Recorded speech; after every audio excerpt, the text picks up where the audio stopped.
Hello students, welcome back in online teaching class, Standard 12, Subject Biology, NCERT syllabus, Chapter number 6, Molecular Basis of Inheritance. I explain you the DNA transcription, translation. Now let's we start a new topic, the Human Genome Project. Okay, what is the meaning of the Human Genome Project? It means the DNA is a genetic material. It's proof and the genes, particular DNA has the particular genes, and genes are found at the DNA, and DNA is transferred from parents to its offspring, and so that's why then for genetic informations recognized as the particular daughter copy from to the parents copy and parents copy from the daughter copy. तो यहाँ पे human genome project का यही meanings है कि human genome मतलब जो human होता है उसके जो डीएनए होता है, डीएनए के ऊपर पर्टिकुलर जेनेटिक जो इन्फॉर्मेशन होती है वह स्टोर होती है, और वह जीन्स जो होते हैं एवरी ऑर्गेनिजम्स के डिफरेंट होते हैं. अगर डॉग है तो उसके डीएनए की वजह से उसके जो ऑफस्प्रिंग होगा वह डॉग ही होगा. ये इस तरह से होता है क्योंकि पर्टिकुलर ऑर्गेनिजम्स के डीएनए के ऊपर एक स्पेसिफिक जेनेटिक कोड होता है, और वही जीन्स जो होता है वह अगर ह्यूमन के ऊपर आ गया तो ये ह्यूमन के जीन्स के अंदर आ गया, तो इसीलिए वह कहलाता है ह्यूमन जीनोम प्रोजेक्ट. और इसके प्रोजेक्ट बनाया गया, इसके ऊपर रिसर्च हुआ था, वह लॉन्च हुआ था 1990 के अंदर. ठीक है, इसीलिए यहाँ पर ह्यूमन जीनोम प्रोजेक्ट इसे बोला गया है. और डीएनए सीक्वेंस जो होती है वह इसकी एक सीक्वेंस होती है जिसमें मैंने आपको बताया था कि डीएनए के ऊपर पर्टिकुलर जीन्स जो होते हैं उनकी जो बेस शुगर होती है 4 टाइप्स की, एडेनिन, गुआनिन, साइटोसिन और थाइमिन. तो उसके अंदर एक इसकी जेनेटिक कोडिंग होती है, और यह जो है जेनेटिक इंजीनियरिंग जो प्रोसेस था, और इसी से डीएनए की जो सीक्वेंस थी ह्यूमन के अंदर वो फाइंड आउट करके यह बताया गया है कि एवरी ऑर्गेनिजम्स के अंदर जो होता है डिफरेंट डीएनए का कोडिंग, डीएनए का जो जेनेटिक कोडिंग होता है वह डिफरेंट होता है. अगर टू ऑर्गेनिजम्स का डीएनए निकालते हैं, उसको मैच करते हैं बायोटेक्नोलॉजी में, तो वह उस प्रोसेस के अंदर वो दोनों सेम जो होते हैं वो आइडेंटिफाई नहीं होते, because both are different organisms, so their DNA is also difference to each other. और यही प्रोजेक्ट वर्क स्टार्ट हुआ था, लॉन्च हुआ था 1990 ईयर्स में ह्यूमन के जीनोम के ऊपर, इसीलिए हम इसे बोलते हैं human genome project. Okay students, तो इसी के लिए हमें स्टडी करनी है यहाँ पर. और ह्यूमन जीनोम प्रोजेक्ट जो थे इसकी मैं आपको इसकी बेस पेयर बता चुकी हूँ कि यह बेस पेयर होती है 3 × 10⁹ बेस पेयर. और इसकी कॉस्ट जो होती है सीक्वेंस की वह यहाँ पर डॉलर के अंदर निकाले तो 3 जो होती है पर डॉलर के हिसाब से इसका एस्टीमेट कॉस्ट जो निकाली गई. इस प्रोजेक्ट के ऊपर जब वर्क स्टार्ट हुआ, इसमें रिसर्च हुआ, तो यह प्रोजेक्ट के ऊपर $9 बिलियन जो थे वह स्पेंड हुए. और इसके अंदर कंटेमिनेट इसकी बुक बनाई गई, जो इसके अंदर एक सीक्वेंस जो थी वह स्टोर हुई एक बुक के रूप में, और इस बुक के अंदर से 1000 लेटर, और हर एक बुक में पेजेस थे 1000 पेजेस, 1000 लेटर्स और 3300 इस तरह की बुक्स, जिसके अंदर डीएनए सीक्वेंस जो थी सिंगल ह्यूमन सेल से निकाल करके और उसको यहाँ पर जीनेटिक इन्फॉर्मेशंस के रूप में स्टोर की गई थी एक बुक के रूप में. इस तरह से डीएनए सीक्वेंस जो थी सिंगल ह्यूमन सेल से स्टोर इन्फॉर्मेशंस के लिए बुक बनाई गई. और यह डेटा जो था स्पीड इसका एकदम कंप्यूटेशनल से डिवाइस जो थे इसके वो बनाए गए, और उसके अंदर वो डेटा स्टोरेज किया गया. फिर इसके ऊपर रेटिवल्स हुए, एनालिसिस हुआ. इस तरह से यह जीनोम या ह्यूमन जीनोम प्रोजेक्ट HGP जो था वह एसोसिएटेड हुआ, इसका डेवलपमेंट हुआ, और वह हुआ एक न्यू बायोलॉजी के रूप में जिसे बोला जाता है बायो इन्फॉर्मेटिक्स. ओके स्टूडेंट, तो इसी के बारे में हमें पढ़ना है. इसके गोल्स क्या क्या रहे थे, मतलब इसके टारगेट क्या थे कि ये क्या करना चाहता था ह्यूमन जीनोम प्रोजेक्ट के अंडर किसकी स्टडी की. सबसे पहले इसमें आइडेंटिफाई किए गए ऑल अप्रोक्सीमेट एटलीस्ट 20 से लेकर के 25,000 के जीन्स ह्यूमन के अंदर, और इसके अंदर इसकी सीक्वेंस डिटरमाइन की गई. जो 3 बिलियन केमिकल बेसिस पेयर्स थे इसके अंदर ह्यूमन के अंदर. इसके अंदर जो इन्फॉर्मेशन थी वह डेटा बेसिस के रूप में इसमें स्टोर की गई, और इसमें इम्प्रूवमेंट टूल्स जो थे वह डेटा एनालिसिस जो थे एनालिसिस करके फाइंड आउट किए गए। और इसके अंदर जो ट्रांसफ़र था सेक्टर्स का, वह जो है ट्रांसफ़र वह टेक्नोलॉजी जो बायोटेक्नोलॉजी थी वह काम में ली गई। और इसके अंदर यहाँ जब प्रोजेक्ट स्टार्ट हुआ तो इस प्रोजेक्ट को सिर्फ इथिकली, लीगली और सोशल इश्यूज़ नहीं बने, इस तरह का इसको लीगली प्रूव किया गया। इस तरह से ह्यूमन जीनोम प्रोजेक्ट जो था 13 इयर्स का प्रोजेक्ट था। और यूएस डिपार्टमेंट ने इसके अंदर नेशनल इंस्टीट्यूट ऑफ हेल्थ के अंदर जो आता है यूएस डिपार्टमेंट एनर्जी का, उसके अंडर में इसको कोऑर्डिनेटेड किया गया। और यह एचजीपी जो था इसके लिए यहाँ पर इसके वेलकम ट्रस्ट जो थे वो एक मेजर पार्टनर बने थे इसके। और इस तरह से इनके कंट्रीब्यूशंस जो कंट्रीज़ थी वो थी जापान, फ्रांस, जर्मनी, चाइना और भी अदर कंट्रीज़ थी। इन्होंने इस प्रोजेक्ट को कंप्लीट किया था 2003 में। इस तरह से इस नॉलेज में यह डीएनए जो था यह वेरिएशंस बना, इंडिविजुअल्स हुए इसके अंदर रिवोल्यूशनरी आई और एक न्यू स्पेसिफिक के रूप में यह फाइंड आउट हुआ। और इसके अंदर जो था 1000 ऑफ डिसऑर्डर्स जो थे ह्यूमन बींग के वह फाइंड किए गए इसके अंदर।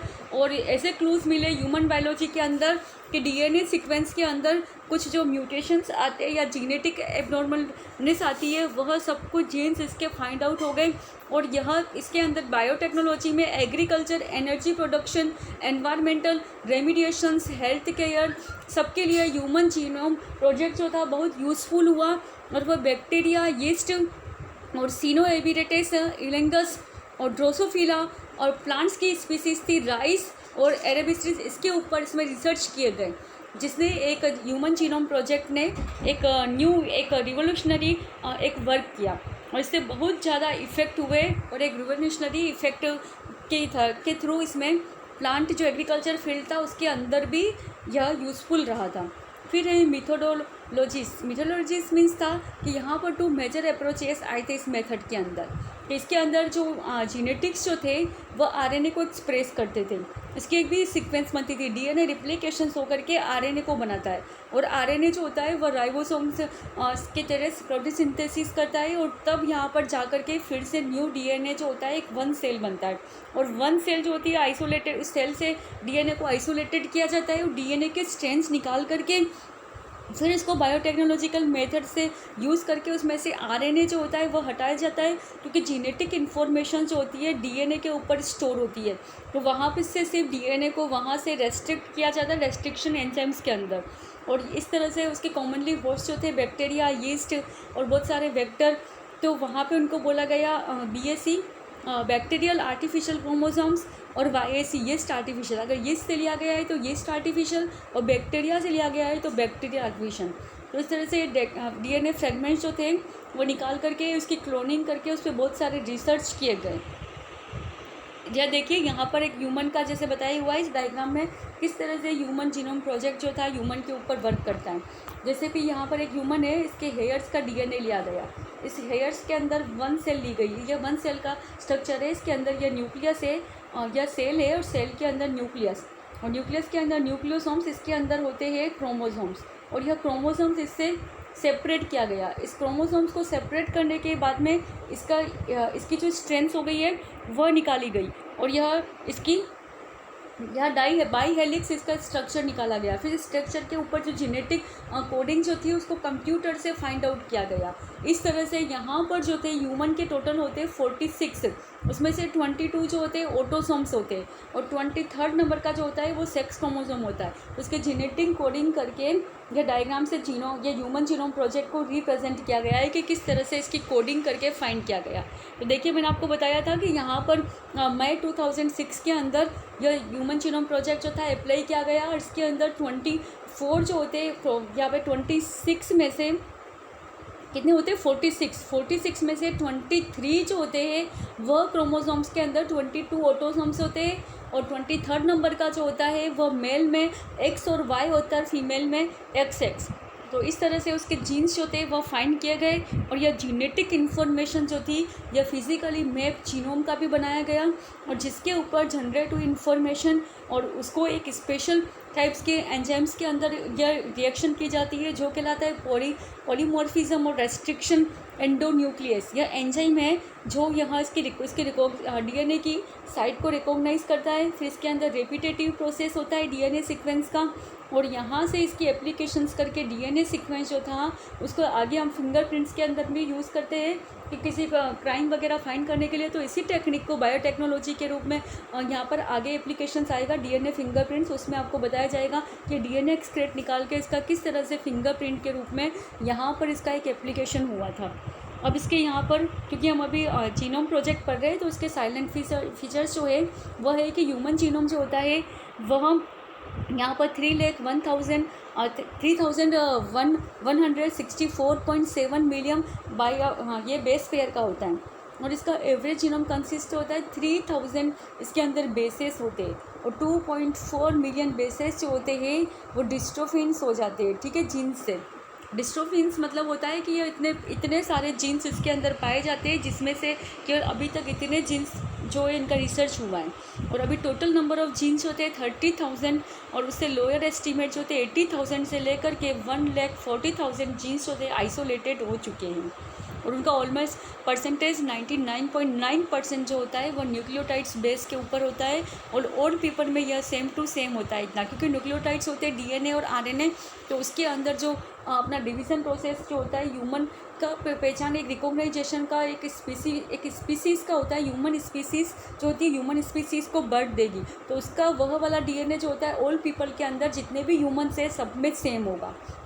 वो पर्टिकुलर जो कॉपी होता है वह डीएनए जो उनके पेरेंट्स के थ्रू अगर ह्यूमन में डिफरेंस करता है, उसकी स्टैंडिंग कॉपी जो होती है वह रिप्लिकेशन के बाद ट्रांसक्रिप्शंस के अंदर होती है, तब वह डीएनए जो होता है वो ह्यूमन के अंदर डिफ्रेंशिएशंस दिखाता है, और इससे 50% जो होते हैं ये जीन्स इसके अंदर डिस्कवर्ड हो गए, और 2% से लेस जो थे उसकी प्रोटीन कोडिंग हो गई करके उसमें जो था ये डिविजन्स फाइंड किया गया, और इसकी रिपीटेड सीक्वेंस जो थी वो एक लार्ज पोर्शन बनाती है ह्यूमन जीनोम का। इस तरह से रिप्लिकेशंस के बाद में डीएनए सीक्वेंस जो थी वो मैनी टाइम्स 1000 टाइम्स जो होता है उसका रिप्लिकेशन कराया जा सकता है, और रिप्लिकेशन के बाद में उसका ट्रांसक्रिप्शन करके उसकी आरएनए कोडिंग भी बनाई जा सकती है। इस तरह से इसका क्रोमोसोमल स्ट्रक्चर, इसका डायनेमिक्स और इवोल्यूशन जो था ये सब कुछ फाइंड आउट किया गया। इसके अंदर क्रोमोसोम्स जो थे वो 2 क्रोमोसोम 1, उसके अंदर मोस्ट ऑफ जीन 2968 थे, और जो क्रोमोसोम जो था वाई वाला उसके अंदर फ्यूएस 231 थे, क्योंकि वह ओनली जो मेल के ऊपर पाया जाने वाला एक्स और वाई क्रोमोसोम था।